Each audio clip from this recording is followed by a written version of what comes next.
ایک بدبخت اسرائیلی یہودیوں نے لکھا اپنی کتابوں میں، اللہ پاک کا اور یعقوب علیہ السلام کا مقابلہ ہوا، کشتی ہوئی، یعقوب علیہ السلام نے اللہ کو گرا دیا، سینے پر جا کر بیٹھ گیا. سخت. یہ کچھ یہودیوں نے بھی کہا، یہ عیسائیوں نے بھی کہا، وہ کافر بن گئے، ہم مسلمان ہیں اگرچہ ہمارا عقیدہ بھی بگڑا ہوا ہے، خانہ خراب ہے عقیدہ.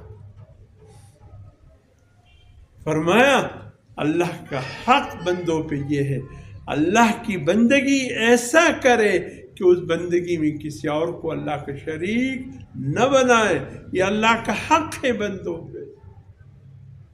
ان تعبدوا اللہ ولا تشرکوا بہ شیئا، اللہ کی بندگی اختیار کرو کہ اللہ کے ساتھ کسی کو شریک مت ٹھہراؤ.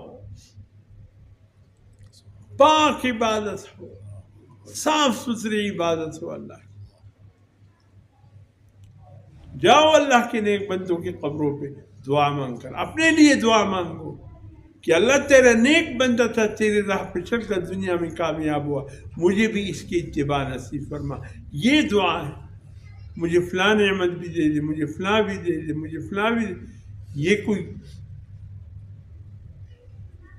اس انداز سے دعا کی جاتی ہے اللہ کے ولیوں کی مزارات پہ. اور پھر حضور صلی اللہ علیہ وسلم نے فرمایا ہاں معاذ، اب بتاؤ بندوں کا حق اللہ پہ کیا ہے؟ یہ تو اللہ کا حق بندوں پہ ہوا، بندوں کا حق اللہ پہ کیا ہے؟ فرمایا پھر میں نے کہا اللہ و رسول عالم. فرمایا معاذ، جب بندے اللہ کی بندگی ایسی کرے کہ اس بندگی میں کسی اور کو اللہ کے ساتھ شریک نہ ٹھہرائے، پھر بندوں کا حق اللہ پہ یہ ہے کہ اللہ اس کو اپنی رضا کے مقام میں داخل کرے اور اس کو اونچا درجہ اور مقام عطا فرمائے. یہ کس کے ساتھ وعدہ ہے؟ جو اللہ کی بندگی میں کسی اور کو شریک نہیں ٹھہرا. عبادتوں میں بگاڑ، ایسی بگاڑ.